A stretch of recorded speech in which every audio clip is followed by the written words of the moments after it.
Pria ini bernama Eiffel. Dia adalah seorang arsitek terkenal asal Prancis yang kehebatannya sudah diakui dunia.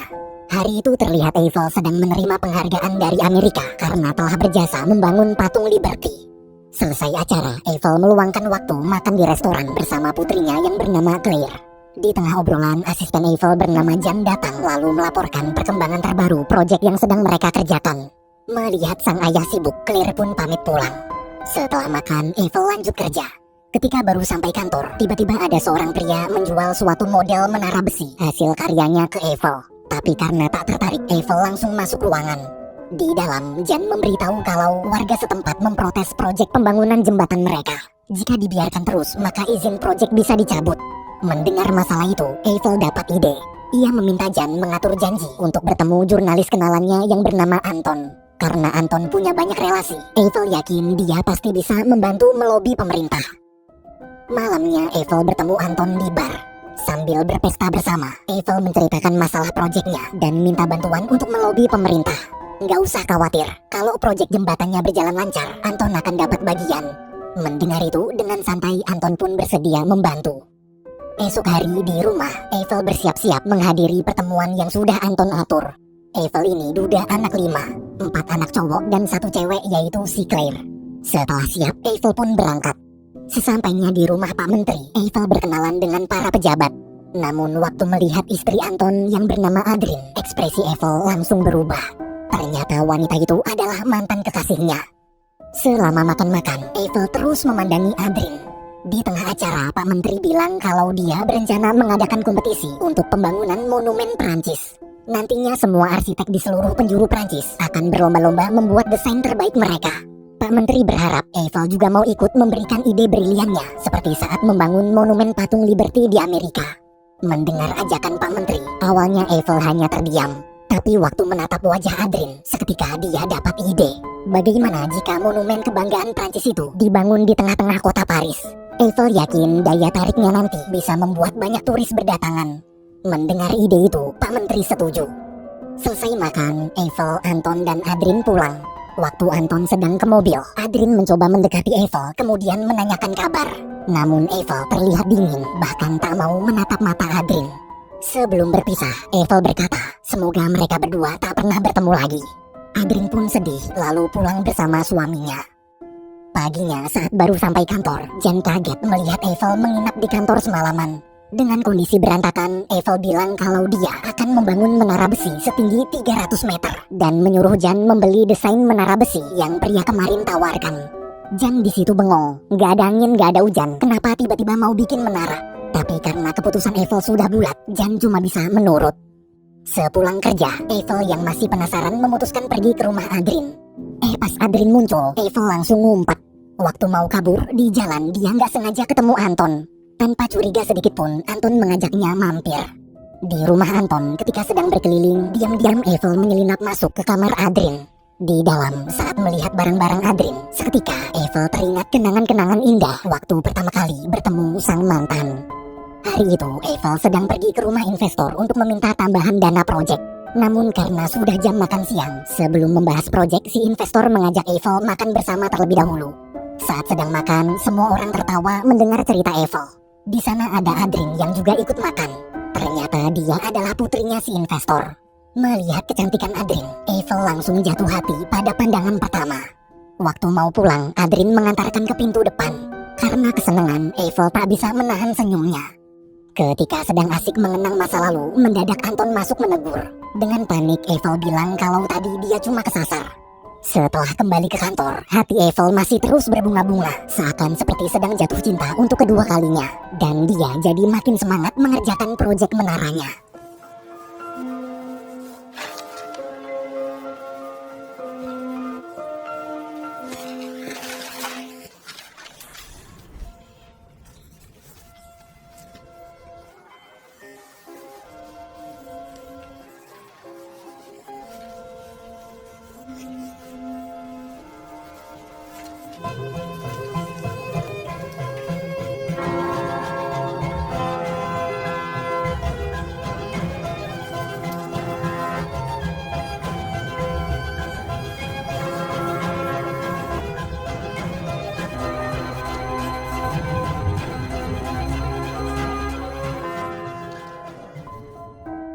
Beberapa hari kemudian, setelah desain menara selesai, Eiffel mempresentasikan semuanya sedetail mungkin di hadapan para juri.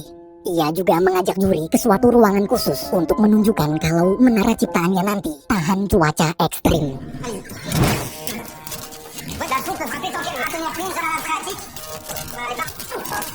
Voici le cuivre, le long de la structure.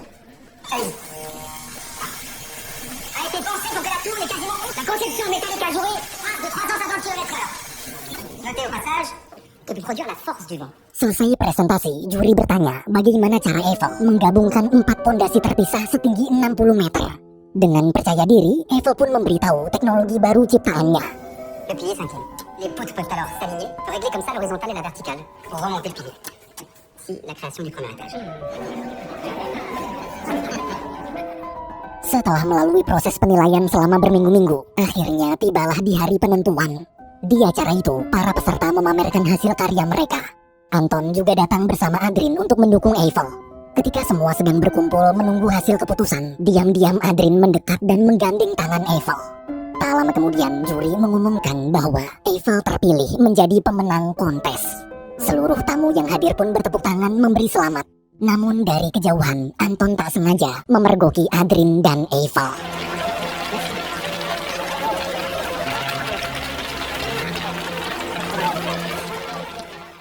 Di kantor, Eiffel langsung mengumpulkan dan menyemangati semua karyawannya agar bekerja sepenuh hati, karena nanti proyek menara ini akan jadi mahakarya dan akan selalu dikenang oleh anak cucu mereka sebagai menara kebanggaan Prancis. Selesai briefing, tanpa membuang-buang waktu, dengan penuh semangat mereka mulai bekerja.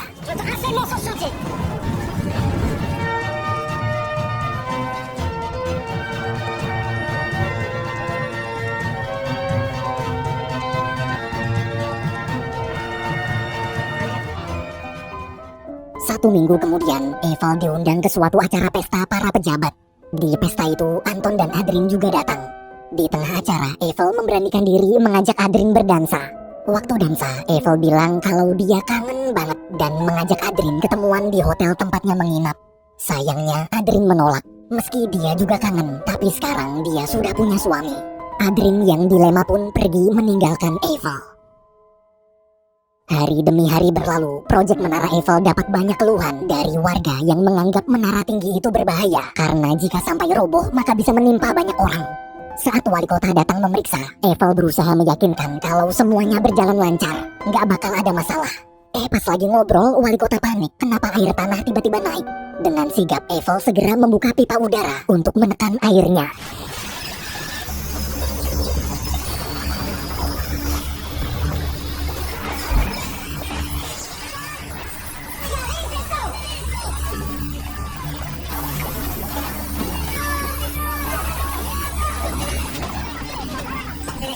Setelah air berhenti, karena takut wali kota minta naik aja. Di atas, para wartawan menghujani pertanyaan. Sambil jaga image, wali kota bilang kalau proyeknya aman terkendali. Eiffel pun nyengir.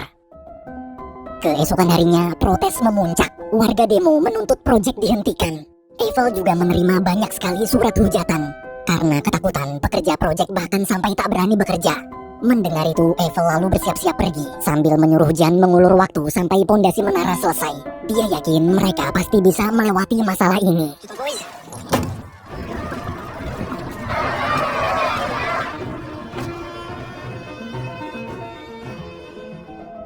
Sementara itu, di rumah Anton, terlihat Adrien sedang menemani suaminya bersantai. Namun semenjak kejadian waktu itu, kini sikap Anton jadi dingin dan sering cuek. Melihat perubahan sikap suaminya, Adrien mulai merasa takut. Ia takut jangan-jangan Anton sudah tahu tentang masa lalunya dengan Eiffel. Di tengah kecanggungan, Adrien tak sengaja membaca berita soal Eiffel di halaman depan koran Anton. Setelah Anton pergi, diam-diam Adrien masuk ke ruang kerja suaminya lalu mencari koran tadi. Saat membaca berita korannya, Adrien sangat syok. Di sisi lain, terlihat Anton sedang mengantar Eiffel naik mobilnya. Di jalan, Eiffel curhat soal masalah proyek. Dia pusing kenapa sekarang proyeknya jadi dapat banyak sekali hambatan. Dari mulai para warga yang terus-menerus protes, hingga wartawan yang selalu menjelek-jelekannya di media. Jika dibiarkan terus, Eiffel takut investor akan berhenti mendanai proyeknya. Di tengah obrolan, mendadak mobil mogok. Ketika Eiffel sedang membantu menyalakan mesin, dia merasa ada yang aneh dengan tatapan Anton. Bener aja, saat mesin mobil nyala, Anton langsung tancap gas pergi meninggalkannya. Eiffel pun istighfar. Sesampainya di proyek, Eiffel bingung kenapa tak ada yang bekerja. Jan memberitahu kalau sekarang semua mogok kerja dan minta naik gaji. Mendengar itu, Eiffel makin frustasi, lalu menyuruh Jan pergi. Waktu sedang sendirian, ingatan masa lalu Eiffel kembali muncul. Kenangan masa lalu ketika Adrien pergi meninggalkannya tanpa kabar. Hari itu setelah proyeknya selesai, Eiffel bingung kenapa Adrien dan ayahnya tak datang di acara peresmian. Karena khawatir, dia lalu bergegas ke rumah Adrien. Sesampainya di sana, terlihat ayah Adrien sudah bersiap-siap ingin pindah rumah. Saat Eiffel bertanya di mana kekasihnya, ayah Adrien menjawab kalau putrinya sudah pergi duluan dan menitipkan pesan agar Eiffel jangan pernah menemuinya lagi. Eiffel yang tak percaya pun marah, namun ayah Adrien tak peduli. Ia tetap pergi meninggalkan Eiffel. Kenangan menyakitkan itu membuat luka di hati Eiffel semakin dalam.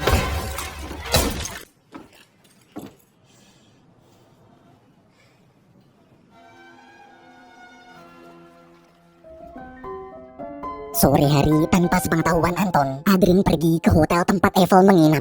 Melihat kedatangan Adrien, Eiffel meluapkan seluruh kekecewaannya. Selama 20 tahun menghilang, kenapa Adrien baru muncul sekarang? Mendengar itu, Adrien pun berusaha menjelaskan kisah sebenarnya, kenapa dia meninggalkan Eiffel. Dulu sehari sebelum Eiffel datang, Adrien meminta restu ke ayah, tapi ayah dan ibu tak setuju. Mereka berkata bahwa Eiffel tak layak jadi menantu mereka. Lebih baik Adrien mencari laki-laki lain yang lebih kaya. Karena kecewa hubungannya tak direstui, Adrien nekat kabur dari rumah.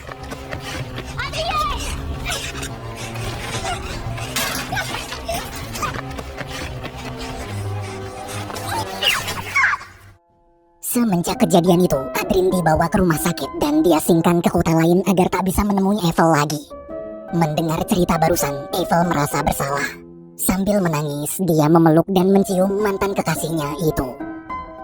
Ketika mereka sedang bermesraan di bawah pohon, Adrien cerita sikap Anton akhir-akhir ini berubah. Dia takut jika hubungan mereka sampai ketahuan, Anton bisa nekat melakukan berbagai macam cara demi menghancurkan Eiffel. Besoknya Eiffel menemui investor untuk meminta tambahan dana tapi ditolak. Mereka berubah pikiran dan menganggap proyek Eiffel tak menguntungkan. Apalagi resikonya juga terlalu besar karena modal menaranya terlalu tinggi. Mumpung dana yang keluar masih belum terlalu banyak, lebih baik proyeknya dihentikan aja. Eiffel pun marah. Sebelum pergi, dia berkata, meski harus mencari hutang atau bahkan sampai menjual semua hartanya, dia bersumpah akan tetap menyelesaikan proyek menara ini dengan atau tanpa bantuan pemerintah. Di proyek, para pekerja masih terus mogok dan demo minta naik gaji. Waktu Eiffel datang, dia langsung naik ke atas lalu berusaha menenangkan. Eiffel berkata, sekarang dia memang belum bisa menaikkan gaji. Tapi bila semua pondasi menara sudah terpasang, dia janji akan berusaha memenuhi tuntutan mereka. Eiffel juga mengingatkan, tujuan awal menara ini dibangun bersama-sama adalah untuk membanggakan anak cucu mereka. Jadi dia mohon, jangan lupakan tujuan itu. Mendengar ucapan Eiffel, seluruh pekerja kembali bersemangat.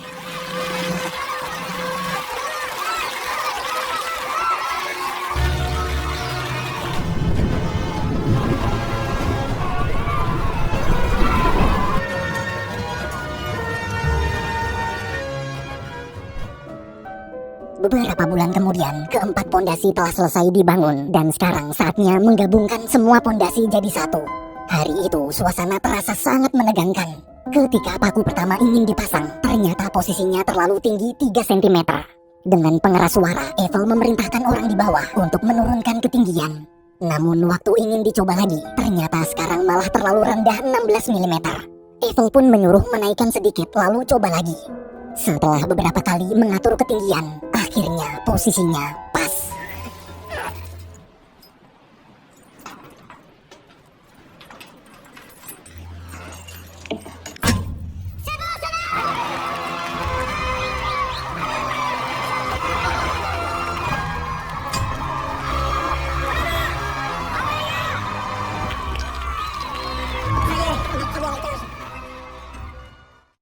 Di rumah, karena Anton terus-menerus bersikap dingin, Adrien pun memberanikan diri mengajaknya bicara.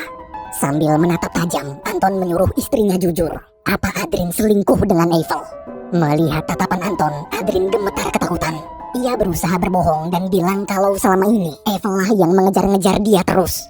Tapi Anton tahu istrinya berbohong. Karena sudah tak tahan lagi, Anton pun muak lalu mengancam akan menggagalkan proyek menara sekaligus menghancurkan reputasi Eiffel di mata publik. Mendengar itu, Adrien marah dan mencoba melindungi Eiffel. Mereka berdua akhirnya bertengkar. Anton kemudian memberi Adrien waktu untuk memilih, pilih dia atau Eiffel. Malamnya saat Eiffel sedang bekerja di proyek, Adrien datang. Eiffel sangat senang lalu menghampiri mobil Adrien. Tapi waktu masuk, dia kaget melihat Anton juga ada di dalam.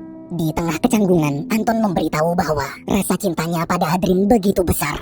Ia pun meluapkan seluruh kekecewaannya dan meminta Eiffel melupakan Adrien karena malam ini dia akan membawa istrinya pergi dari kota Paris.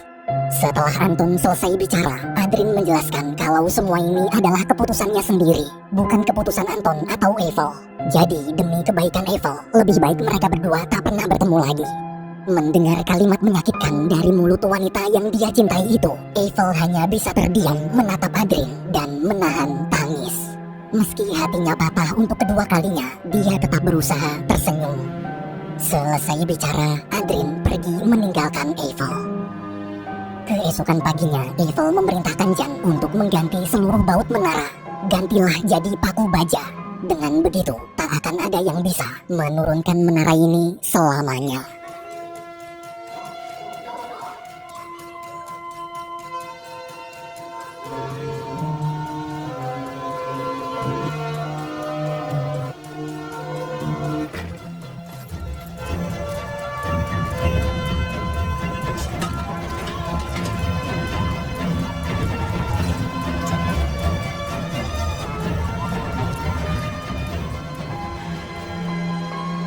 Dua tahun kemudian, Menara Mahakarya Eiffel akhirnya selesai dibangun dan telah berdiri sempurna.